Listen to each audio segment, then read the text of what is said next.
Oke, sobat investor, hari ini coba kita lihat ya, untuk pergerakan IHSG terpantau sempat mengalami penurunan ya, cukup dalam di sini. Kalau kita lihat di bottomnya ini bahkan dia sudah turun 1% lebih, sempat turun 1% lebih, menyentuh di kisaran 7.419, tapi akhirnya kemudian dia menjelang penutupan naik lagi sampai di 7.479, tapi masih tetap koreksi kisaran 0,34%. Nah, kalau kita melihat di sini ada beberapa saham ya, setidaknya ada 10 saham ini yang jadi trending di sekuritas Stockbit, dan coba kita akan memantau beberapa ya di sini, atau tidak semua ya, sekedar kita ya update lah perkembangan hari ini. Kalau kita lihat dari PANI ya, termasuk saham yang fenomenal di tahun ini ya. Kalau kita lihat pergerakannya selama setahun ini sudah naik 305%. Wow, ini luar biasa ya. Ya, happy cuan lah untuk Anda yang masuk di PANI. Walaupun memang kalau kita lihat dari statistik unggulannya, PANI ini sudah mulai membagikan dividen, walaupun dividennya kecil ya, hanya Rp2 per lembar saham. Tapi tentu ini sudah menjadi hiburan lah untuk para pemegang sahamnya, yang juga secara capital gain-nya untuk di 1 tahun terakhir ini sudah naik 305%. Memang ya teman-teman, unik untuk PANI. Kalau kita lihat dari kinerjanya, masuk di kuartal 3 ini dia mengalami pertumbuhan baik secara Q on Q maupun year on year. Nah, bisa Anda lihat ya, untuk perbandingannya dengan tahun sebelumnya pun kalau kita lihat di sini dia meningkat berapa persen ini? Ya, di kisaran hampir 50%. Ya, hampir 500% peningkatan kinerja dari PANI jika dibandingkan dengan kinerja kuartal 3 tahun sebelumnya. Sehingga jika di-annualize-kan pun kita bisa lihat 270 miliar di tahun 2023, sekarang sudah ada di 649 miliar. Walaupun memang ya kalau kita melihat dari valuasi ini memang sudah wow, sudah premium untuk valuasinya. Mana PE ratio-nya sudah mencapai 446 untuk annualize-nya, dan untuk price to book value-nya dia sudah ada di angka 14,53. Untuk ini termasuk valuasi yang cukup premium, tetapi ya bagi sebagian orang kan berinvestasi di PANI ini mereka ya melihat dari sudut pandang yang berbeda. Ya tentu untuk Anda yang masih pemula, ya hati-hatilah, bukan berarti saham ini jelek atau seperti apa, tetapi tentu Anda harus benar-benar memperhatikan pergerakan harga saham seperti ini. Jangan hanya karena FOMO. Pastikan kalau Anda membeli, betul-betul Anda punya keyakinan yang dihasilkan dari hasil analisa Anda. Oke, dari solvabilitas PANI, current ratio cukup bagus, namun untuk quick ratio ada di 0,49, dan untuk hutangnya sangat kecil ya, hanya 4% perbandingan antara hutang dan juga modal yang dimiliki oleh PANI ini. Oke, mungkin itu saja dulu ya untuk PANI. Coba kita cek untuk yang lain. Kita lihat untuk BBRI ya. Untuk BBRI terpantau sempat turun ya, hari ini sempat turun di harga 4.650 bottomnya, tapi akhirnya bisa naik di 4.770 yang tertinggi, namun turun lagi ke 4.720. Setidaknya untuk hari ini BBRI sudah ditutup hijau ya. Ya, semoga saja ini bisa menjadi awal yang bagus untuk BBRI, sudah mulai membaik lah secara pergerakan harga sahamnya, apalagi jika besok ya dalam pemilihan Presiden Amerika kemudian ada terdampak positif di Indonesia ini ya.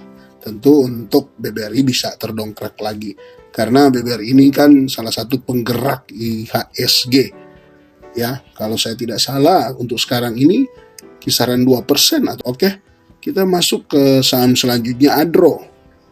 Adro naik ya, lumayan hari ini 3,69% Adro naik di hari ini.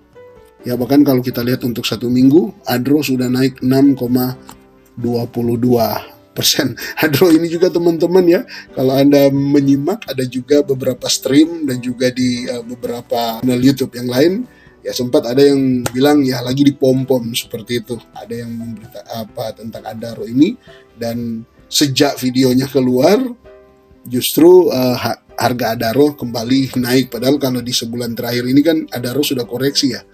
Lumayan juga Adaro koreksi, sempat koreksi 4% lebih, bahkan kurang lebih 5%. Tapi di 2-3 hari terakhir ini, 2 hari terakhir ini, di hari Jumat dan hari Senin ini, dia naik cukup tinggi. Udah di kisaran 8 atau 9% dia naik di 2 hari terakhir ini untuk Adro. Tentu Adro dengan segala cerita-ceritanya, dengan segala kemungkinan-kemungkinannya menjelang RUU IPS nanti ya kita nanti ikutilah seperti apa, dan mungkin adapun info-info terbaru atau topik-topik terbaru yang menarik tentang Adro ini mungkin akan dibahas dalam satu video khusus ya, tidak dibahas di kesempatan ini yang ya sebatas kita update sajalah. Oke, kita lihat apa lagi. Saya juga tertarik ini ya, Bank Mandiri. Di awal perdagangan, iya betul, di awal perdagangan saya lihat sempat turun ya, sempat turun ke angka terendahnya ini di 6.525, tapi akhirnya kemudian closingnya dia naik di 6.750 dengan kenaikan hari ini 1,50%. Ya tentu ini sesuai lah sebenarnya ya, karena sebenarnya Mandiri kan tidak ada isu-isu negatif ya setahu saya. Mungkin kalau ada silakan Anda tulis di kolom komentar. Beda dengan BBRI ya, masih ada juga isu-isu negatifnya. Kemudian untuk BNI dan BCA kita tahu juga ada mulai dikait-kaitkan dengan pilotnya Sritex, dan itu dianggap ya mempengaruhi BBNI dan juga BCA, tapi sebenarnya kan itu ya biasa-biasa saja sih. Tapi biasalah untuk sebuah berita yang besar ya suka diangkat-angkat lah supaya bisa mungkin yang lain bisa takut dan lain sebagainya. Tapi untuk kembali ke Mandiri ini cukup bagus ya. Kita lihat dari segi kinerjanya dia naik baik secara Q on Q maupun secara year on year. Bahkan dari penjelasan di sini kalau kita lihat ya, laba bersih dari Mandiri ini tumbuh 7,6% secara year on year, dan ini melampaui batas. Ini selama 9 bulan ya. Oh iya, perbandingan antara 9 bulan tahun 2023 dan 2024. Tapi kalau untuk Q on Q-nya ini dia tumbuh 12%. Begitu juga secara year on year-nya. Oke, itu untuk Mandiri. Dan apalagi ya kita lihat di sini. BCA, kita lihat BCA masih koreksi ya. Bahkan sempat turun dalam ini sampai di 10.300. Ya, sempat naik di menjelang akhir perdagangan, tapi koreksi juga cukup dalam ya, 48% di hari ini. Untuk kinerja BCA masih cukup bagus ya, mengalami pertumbuhan juga di kuartal 3 ini, baik secara Q on Q maupun kuartal year on year. Hanya memang mungkin ya masih terpengaruh dengan isu-isu yang ada, karena kalau nggak salah yang paling banyak utang dari Sritex itu ada di BCA ini. Oke, kita lihat lagi untuk yang lain. Kita coba pantau untuk Astra. Ya, kita lihat Astra seminggu terakhir ini dia lumayan ya koreksi. Kisaran 3% di seminggu terakhir ini. 4% lebih, hampir 5%. Tapi hari ini dia ya naik. Lumayan hampir 1%. Astra naik. Setelah dia kita tahu sudah pembayaran dividen ya untuk Astra. Untuk info-info selanjutnya ya mungkin bisa Anda cek lagi lah Astra ini sebenarnya seperti apa ke depan. Apakah dia memang juga masih akan terdampak dengan situasi-situasi yang ada ini, atau ya mungkin ini akan membuat Astra siap-siap untuk rebound. Kita cek lagi untuk Antam ya.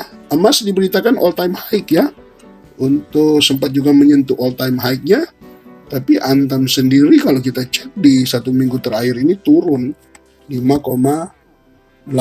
Artinya sih sebenarnya kan kalau kita cek untuk year to date ini ya, apalagi kalau Anda memang sudah sempat koleksi Antam di bottom ini, sebenarnya lumayan aman lah, masih termasuk aman lah sampai di akhir tahun ini atau sampai di awal tahun masih lumayan aman, karena secara kinerja memang Antam juga terpantau di sini agak turun ya. turun jauh dibanding dengan Q2-nya. Tapi kita tahu kan memang penghasilan Q2 ini, ya ini sudah sempat saya bahas juga di video sebelumnya, ini boleh dibilang akumulasi dari sebagian hasil yang seharusnya ini masuk di kuartal 1. Ada yang tidak mereka, yang Antam belum bisa jual, tapi sebenarnya sudah harusnya dijual di kuartal 1, tapi ada aturan yang menghalangi sehingga belum terjual, dan itu nanti terjual di kuartal 2, dan itulah yang membuat pertumbuhan laba bersih Antam di kuartal 2 itu naik cukup tinggi, karena itu juga adalah sebagian akumulasi dari kuartal 1. Maka tidak heranlah masuki kuartal 3 ini dia tidak terpantau mengalami penurunan. Tapi sebenarnya ini masih cukup normal-normal saja lah, seperti itu untuk Antam ya. Dan kita lihat untuk salah satu lagi saham fenomenal ya, Petro, PTRO. Coba kita lihat untuk 1 tahun terakhir ini. Wow, 367% ya, 367% Petro. Dari yang 3.760 sekarang sudah di 17.575. Kita lihat untuk valuasinya sangat premium ya, sangat premium. PE ratio-nya ada di angka 306, sedangkan price to book value-nya ya lumayan rendah, masih di 4,75.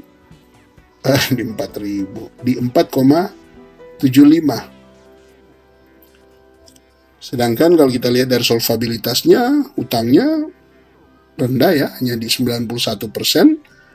Kemampuan membayar utang juga untuk jangka pendek cukup bagus. Ya, ini untuk Petro.